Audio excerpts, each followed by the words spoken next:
right, so a little bit short about the lingo. We have mixed reality, VR, AR, real reality. It's all in the spectrum. I'm gonna focus on virtual reality because that's the industry that's come the furthest. But I'm also gonna touch on augmented reality, and I work in this space. So it's not only virtual reality or augmented reality. Mixed reality is Microsoft's title for it. I kind of think it's Microsoft's reality because there's other companies that call it something else. Google call it immersive computing. I think that's a more descriptive title of what it actually is. You're immersed in a computing environment. It's easier to understand. All right, I'm going to give you 4 reasons why it's overhyped. And then I'm going to give you 4 reasons why it's undervalued. User base, disappointing. This is a scale of 0 users and everybody. VR is amazing. It's so cool. It's gonna get everybody. That's what we expected. We're gonna be here as soon VR launches and it's accessible for people. Everyone's gonna buy one. Reality is we're just getting started. So if you're looking for a huge user base, you should probably look somewhere else. This is the user base right now. It's mainly mobile. So Samsung Gear, VR, is this chunk. This is PlayStation VR, Oculus, Vive. It's a really small user base here. This is where everyone's at. And the reason this is because when you buy a new Samsung phone, you get Samsung Gear VR for free. So they grew their user base massively. And it's not, in my opinion, it's not true VR. Room scale it's the gold standard for me. But mobile VR has introduced the concept of VR to people. So people are aware of VR, but the quality of the experiences they have experienced can be pretty low. Then we have cost of technology. It's expensive. How many people here own a Vive or an Oculus? You have to have a really good computer to run those, right? So you have to have a really good gaming computer, then invest in the headset. And that's just for VR. If we look at AR, how many people own a HoloLens? They're really hard to get to purchase as well. It's not easy. You can't really go, oh, I want the HoloLens now. There's a process. Last year it was kind of impossible to get one. This year they're starting the production and actually making it available for people that can afford it. And there's all these different platforms. There's Oculus and Vive, and we have all the mobile headsets, and we have mobile, and we have mobile AR, and we have mobile VR. All these different platforms makes it really hard and really expensive to develop for them, because you have to adjust to each input for each platform, and then you have to find like a graphic that actually works and you get your high frame rate. So producing, so not just buying as a consumer, but also producing for that platform or for those platforms is kind of expensive as well. Then we have quality. It doesn't look like reality. And that's often the response I get when people have been in a VR experience for a while and they get used to it, and it's like, now I start to see it's kind of broken. It's like, it doesn't work like reality, because when we call it virtual reality, what do people expect? They expect the holodeck in Star Trek. They expect reality simulated, and they're not getting that. So they think it's I had too high expectations before I went in, and that's probably because we call it reality. And it doesn't look like reality because we have this tech and design limitations. We can't really simulate reality. It doesn't look like reality because we have graphics and like hardware limitations. So the apps and games that work the best take this in mind and actually design apps that look kind of cartoony. Because if you accept your cartoon world, you're going to have an amazing experience because they design within the limit of that hardware platform. Then we have growth of the medium. Talking about VR is like dancing about architecture. This quote kind of works better in Swedish, I think, but I hope you get the idea. It's really hard to describe something with another medium or in the wrong, if you don't have the vocabulary for describing it. I'm gonna get into detail here. So it's about the experience, my experience. If I want to share my experience, how do I do that? It's my experience, I can't really share it. So that limits the growth of how well I can pitch this experience I just had. It's really hard to share a VR experience. You can share the application that you were in, like, oh, try this, and you're gonna have a good experience. That's the closest thing we can go to how I felt when I tried it. But if I want to screen record that experience and put it on YouTube, something is lost in translation. We go from 3D dynamic environment to a video of someone looking at stuff. The observer of that experience is not going to have the same feelings. And 2D does not translate 3D well. So there's a natural resistance to sharing of this medium. So I usually say, have you tried VR? And people shake their head and it's like, okay, I'm gonna have a really hard time describing stuff because if you tried it, you have a feeling of the medium's capabilities and possibilities. So that's the 4 overhyped reasons. They're all connected, like user base, technology, growth. They're all intertwined with each other and they're all known. The big companies that push VR, they know about this and they actively work. Facebook wants 1 billion people in VR and they know all these things and they're trying to solve them. But it's going to take time. It's not going to happen tomorrow, but we're aware of the problems that VR and AR has as a medium. But then we have 4 reasons why it's undervalued as well. It's a dynamic medium.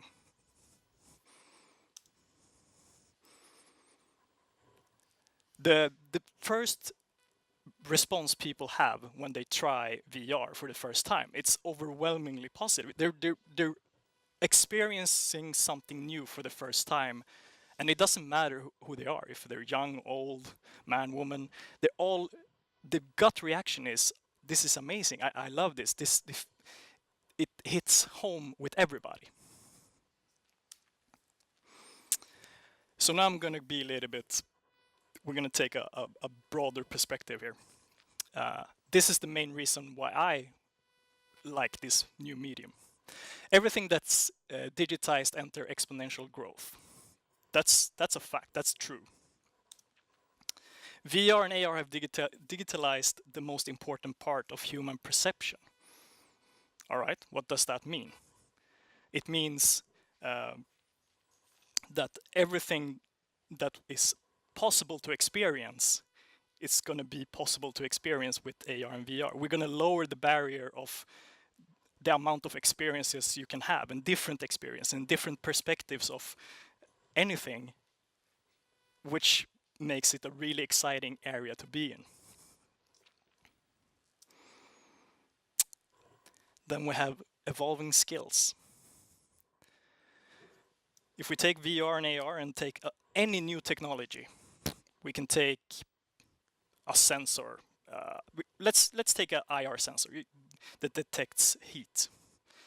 If you combine that with the HoloLens, you get superpowers. You can see heat, and that's really useful or if you are on a construction place. You can see hot pipes, and that gives you an edge as a worker compared to someone else who doesn't have that ability to see heat. But if we change technology or input of data to people, we get a new kind of social collaboration. We can communicate in ways we couldn't communicate before. It's easier for me to express because I have all these mediums that we're used to in this new medium. I can express myself dynamically with models, and that's very interesting. I haven't seen too many applications that highlight this idea or direction, but I'm looking forward to more.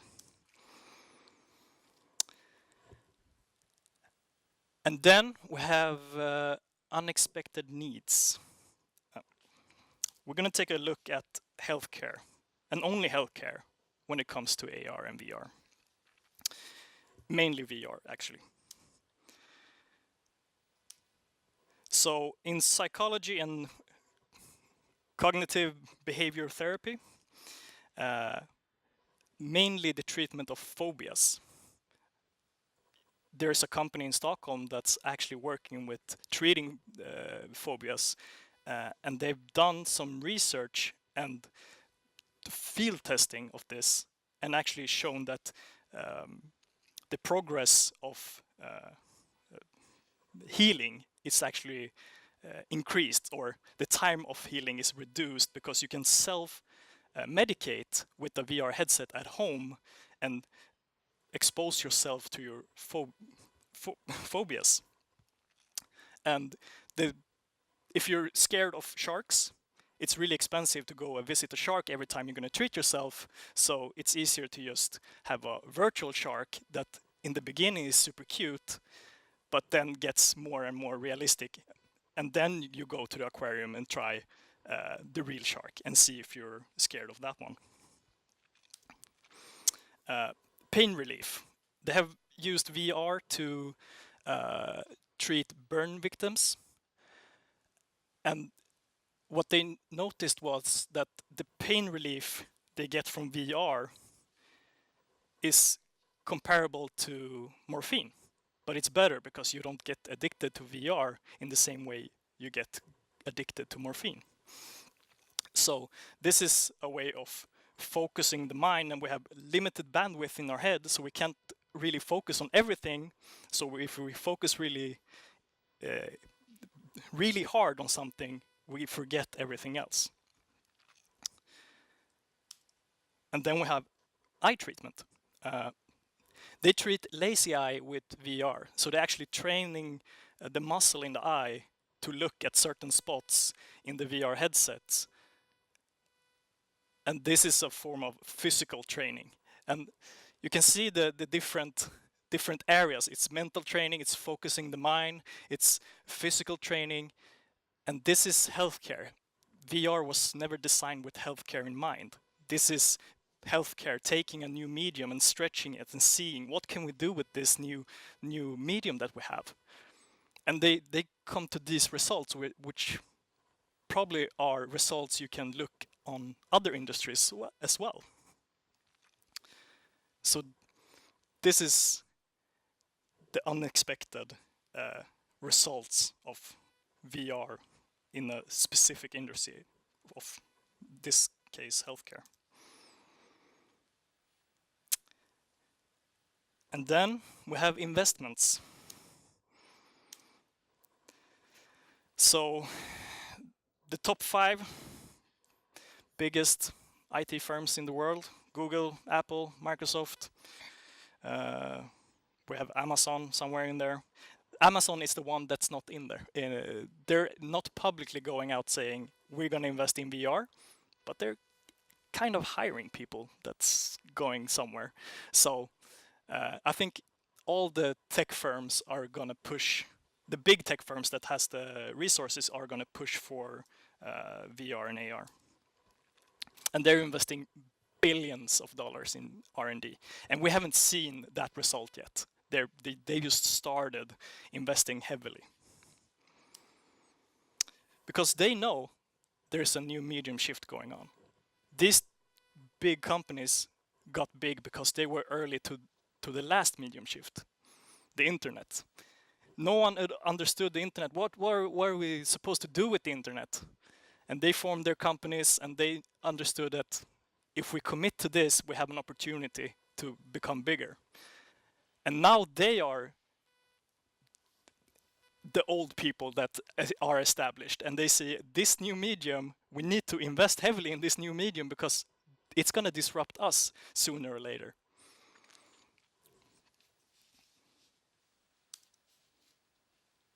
Then I want to talk about Magic Leap, an AR startup, super secretive until December last year. Well, last year.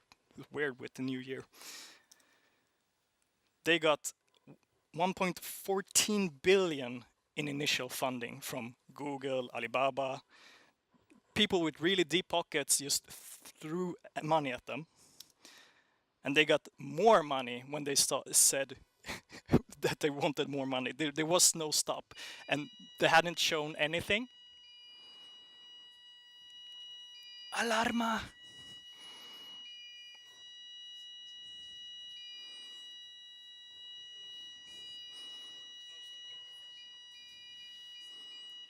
Oof. There we go.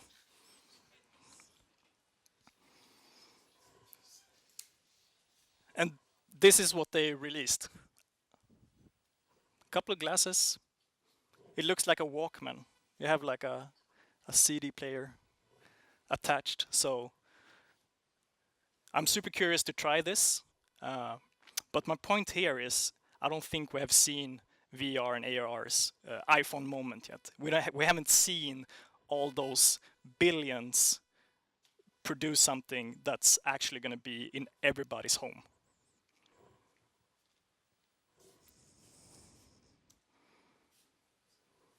So these are the 4 reasons of overhyped: user base, cost of technology, quality, and growth of the medium.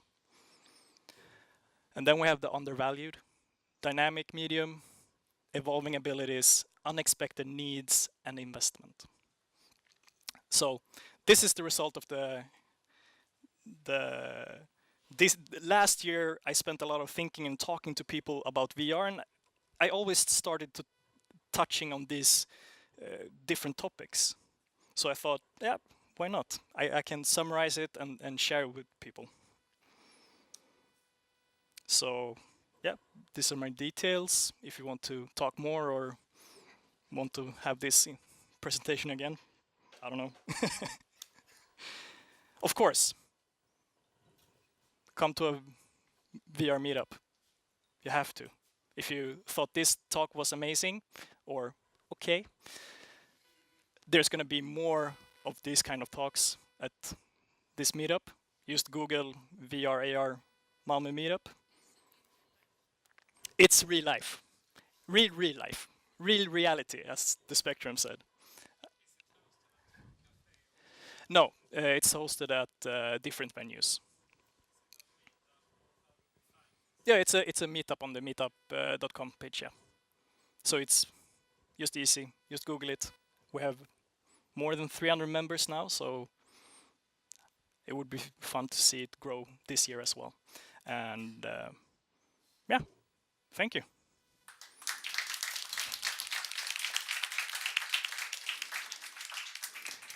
Any questions or ideas or feelings or something I missed?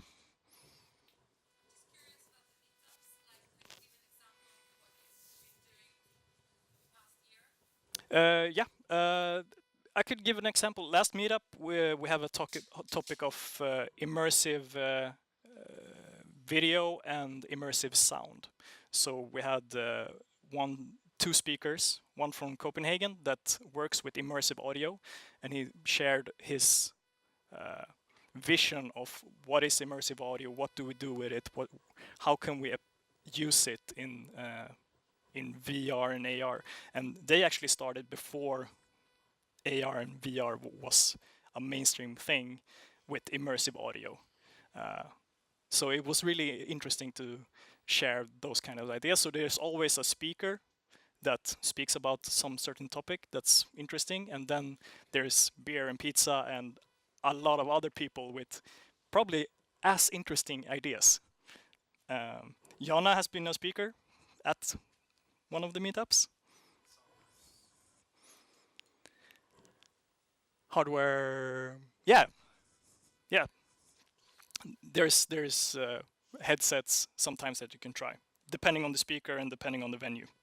So we adjust and are super open for suggestions or ideas or something you're curious about. Maybe we can make it happen. So it's a non-profit. I'm just doing this because it's amazing. Super fun to meet people and talk about VR and AR and just share ideas.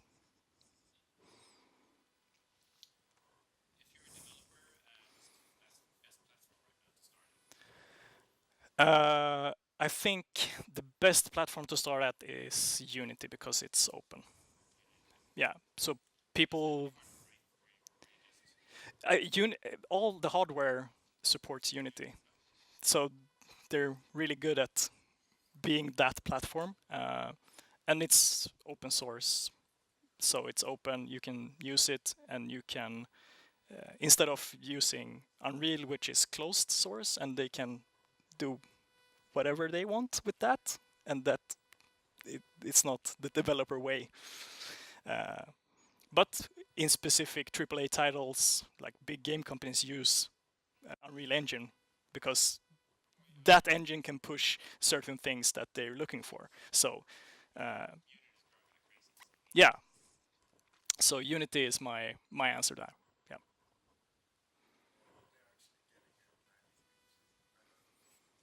Of course, I'm expecting all the platforms, hardware platforms that's gonna come out are gonna say, yeah, Unity, because they say yes to everyone, and everyone wants to be.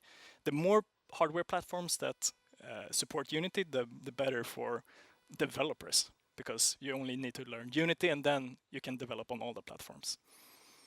But still adjust to the hardware capabilities of the different. That's the tricky part. Like, how do you do a good interaction between a mobile VR experience or a feathered room scale? Like that's two different designs. So that's the tricky part. That's the hard thing.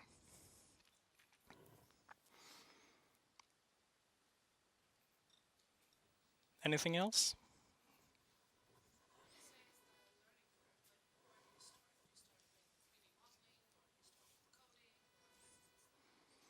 I don't like. For me, I started last year, and that was like a hitting a wall. Like, yeah, you can do some Unity tutorials, but then you're gonna like, okay, now you need to go deep into programming and C sharp. And it's like, oh, okay, do you want to go that way? Okay, go ahead. Everyone's screaming for VR developers, by the way. So if you're a developer and like, I want a new well-paying job, start developing for VR. Everyone's looking for one. Um, but it takes a good team to do a good VR experience and AR experience. So find other people to connect with and work with, and build that group and diverse the skills. The more diverse the skills and more perspectives, the better the application is going to be.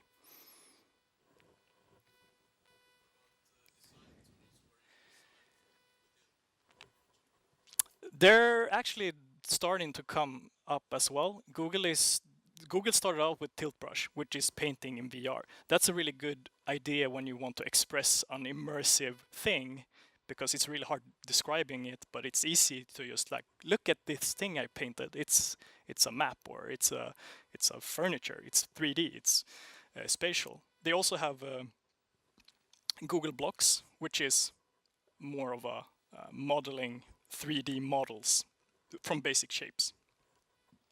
And those two apps are really like good for just getting to start thinking spatially in VR. They're my favorite apps, and I use them when trying to concept develop and communicate those ideas towards my clients, because they're so easy to create with, and they're easy to get the idea across. Maybe they're not going to be the final assets, but it's the start of the conversation that leads to the final thing or the final direction as well. So, and there's animation apps as well, where you can animate Google Tilt Brush like paintings, but you can frame by frame them, and in that way you can express animation as well, because that's a really important part of VR. Everything is not going to be static, it's going to move, and communicating how something moves is the best way to show it moving. So there's those 3 apps are like a pretty good start. There's more modeling apps. There's more.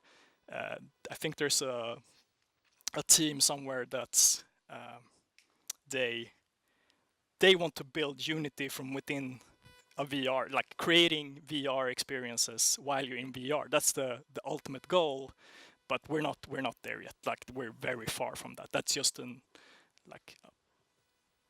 prototype project for now.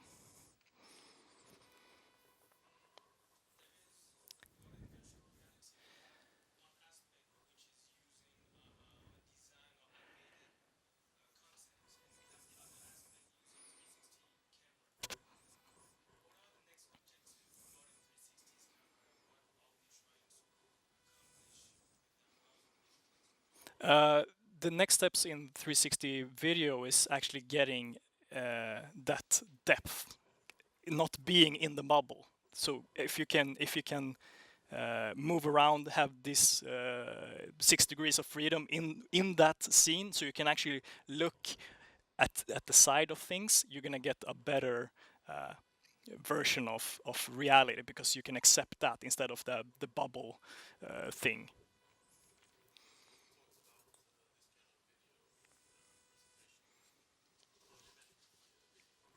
Yes, that's the next frontier when it comes to documenting and putting that version, like putting real reality in virtual reality. And that's like, a lot of people are going that way, and we have 360 cameras and volumetric cameras, but we just want a virtual reality that's real. But we're going about it in different ways, which I think is good, because the one is documenting the reality and the other one is creating a new one.